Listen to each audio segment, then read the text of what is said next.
Con respecto a los mecanismos de producción de anemia, en primer lugar señalamos la disminución de la actividad de eritropoyetina porque hay menor producción de esta hormona en el riñón porque falta la masa renal. Pero también hay que señalar que en presencia de un síndrome urémico, las toxinas urémicas disminuyen la eficacia que tiene la eritropoyetina para estimular la formación y maduración de los eritrocitos. Hay una resistencia a la eritropoyetina. Enseguida, los glóbulos rojos tienen una menor sobrevida. No es que los glóbulos rojos que se producen sean defectuosos y que a eso se deba esta menor sobrevida, sino que algo hay en el plasma que hace que la hemólisis se produzca más tempranamente con respecto al promedio de vida que tiene el eritrocito, que es de 120 días. Aquí duran menos. Pero cuando los eritrocitos son transfundidos a una sangre sin uremia, en ese caso los eritrocitos de pacientes con enfermedad renal crónica tienen una sobrevida normal. Pero por otro lado, eritrocitos de una rata normal que son transfundidos en una rata urémica disminuyen la sobrevida. Es decir, es algo que está en el plasma, el que acorta la sobrevida del eritrocito. Entonces habría un factor hemolítico en la producción de la anemia también. Es una hemólisis extracorpuscular, tanto por las toxinas urémicas como por las microangiopatías que se producen en la enfermedad, son las que acortan la sobrevida del eritrocito. Pero también puede haber sangramientos. En el caso de que así ocurra, estamos frente a una anemia de carácter ferroprivo, o sea, estamos frente a deficiencia de hierro.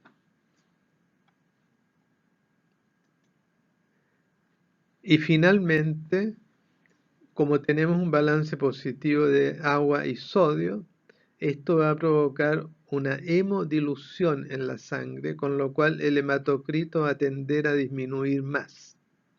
Pero no por falta en este caso de eritrocitos, sino que porque vamos a tener una expansión del volumen plasmático y eso hace que porcentualmente disminuya la masa de eritrocitos. Con respecto a la homeostasis del calcio y del fósforo, aquí tenemos una menor producción de 1,25 dihidroxicolecalciferol, que es la vitamina D activa. La vitamina D, en primer lugar, sufre un proceso de hidroxilación en el hígado en posición 25 y en el riñón en posición 1. Es la hidroxilación en posición 1 la que le da la actividad a esta hormona para estimular la absorción intestinal de calcio y es la única hormona que cumple esta función. Por esta razón, si no se está produciendo un nivel adecuado de 1,25 dihidroxicolecalciferol, llamada también calcitriol, significa que vamos a tener un balance negativo de calcio.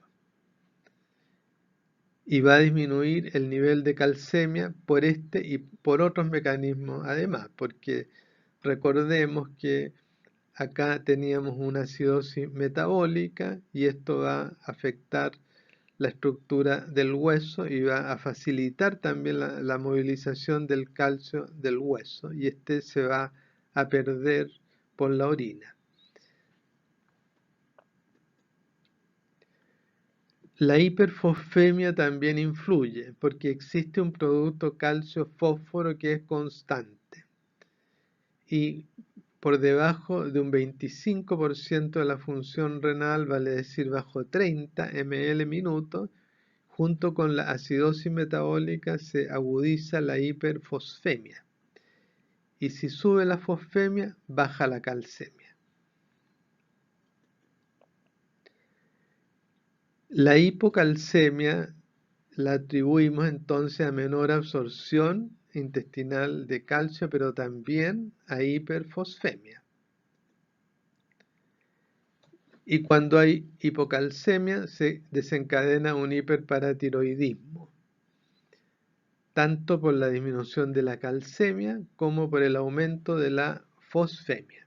Y el hiperparatiroidismo también ataca al hueso, porque el hueso ya estaba agredido por la acidosis metabólica y ahora la PTH comienza a remover calcio del hueso en un intento para normalizar los niveles de calcemia.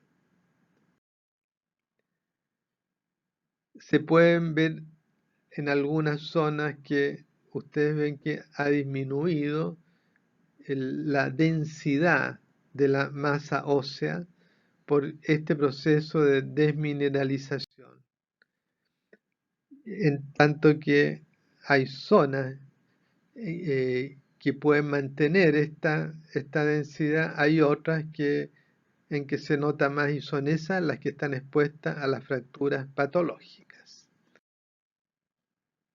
Y aparte de eso, como sube el fosfato y aumenta el producto calcio-fósforo, eso facilita la precipitación de las sales de calcio, pero no precipitan precisamente en el hueso, sino que en los tejidos blandos, en los cartílagos también, en las arterias, hay una calcificación metastásica, que son calcificaciones ectópicas de sales de calcio.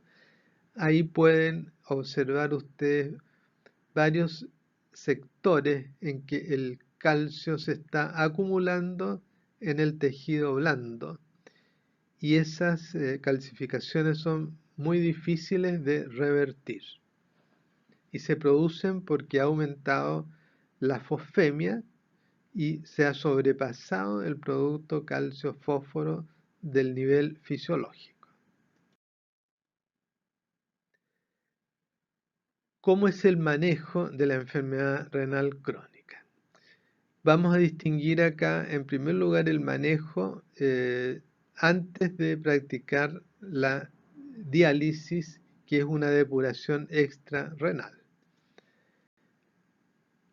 En ese momento en que la enfermedad renal crónica está progresando, tenemos que aplicar fármacos y tratamientos que permitan atenuar esta progresión de la enfermedad.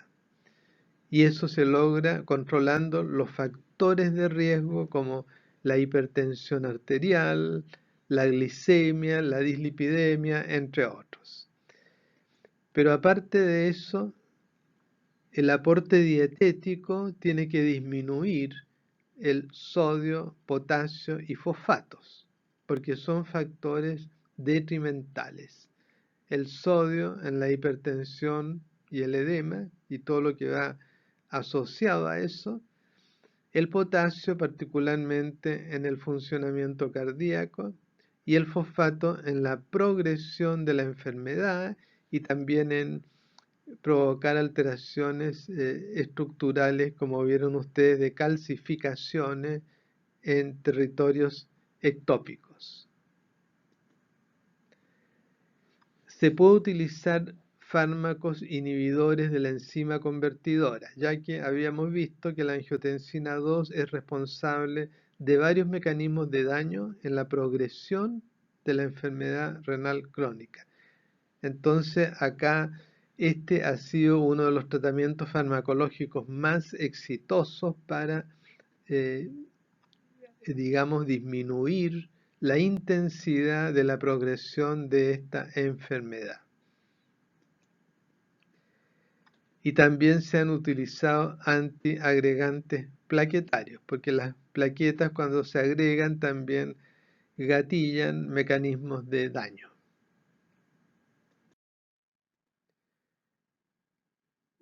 Bueno, una vez que ya la enfermedad renal ha progresado y tenemos el síndrome urémico instalado, tenemos que recurrir a medios que nos permitan atenuar estas manifestaciones, las manifestaciones del síndrome urémico.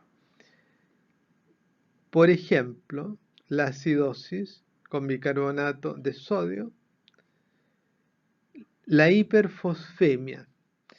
La hiperfosfemia es importante porque uno a través de la dieta podría controlarla con alimentos que son bajos en fosfatos, pero estos son muy pocos y más bien lo que se aplica es una precipitación de los fosfatos en el tracto digestivo. Y para eso se da calcio junto con los alimentos como carbonato de calcio o acetato de calcio para que en el momento del proceso digestivo el fosfato que se va liberando vaya a precipitar con el calcio y eso impida la absorción intestinal del fosfato. De esa manera podemos bajar la fosfemia. Ahora, la anemia la tratamos con hierro y vitaminas necesarias para su utilización, como vitamina B12, ácido fólico y vitamina C, que facilitan, ¿no es cierto?, la biodisponibilidad del hierro, porque estamos con la amenaza de la anemia. El calcitriol se da para tratar la hipocalcemia. Sin embargo, aunque esto también trata el hiperparatiroidismo, porque si logramos subir los niveles de calcio vamos a atenuar el hiperparatiroidismo. Pero es muy importante que cuando se va a administrar el calcitriol para corregir la hipocalcemia, no tengamos un nivel de fosfemia elevado. Es decir, primero hay que tratar la hiperfosfemia, porque si la fosfemia está alta y a eso le agregamos elevación de calcio, se va a producir una precipitación de sales de calcio en tejidos blandos y vamos a tener un desastre a nivel sistémico derivado de este efecto. Entonces hay que hacer las cosas en orden y primero, una vez que la fosfemia ya ha disminuido, ahí podemos administrar calcitriol para subir la absorción intestinal de calcio y elevar la calcemia.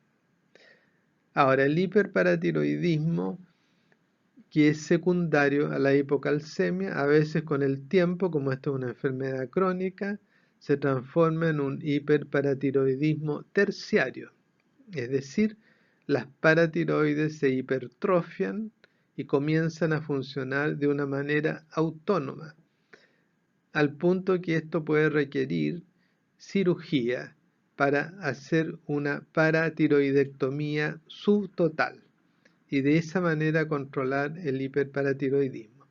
Pero también el hiperparatiroidismo, cuando no hemos llegado a una etapa terciaria, puede ser controlado también con calcitriol, porque la vitamina D activa, el 1,25 dihidroxicolecalciferol, puede cumplir esta función de frenar la producción de PTH a nivel de las glándulas paratiroides. La presión arterial, aparte de tratarla manejando el balance externo de sodio, ¿no es cierto?, ya sea con disminución de ingreso, un régimen hiposódico, también es conveniente aumentar los egresos de sodio con los diuréticos. Y muchas veces esto también requiere de tratamiento farmacológico antihipertensivo. Los inhibidores de la enzima convertidora, como habíamos dicho, el enalapril, también pueden funcionar en este sentido, porque van a inhibir el eje renina-angiotensina-aldosterona.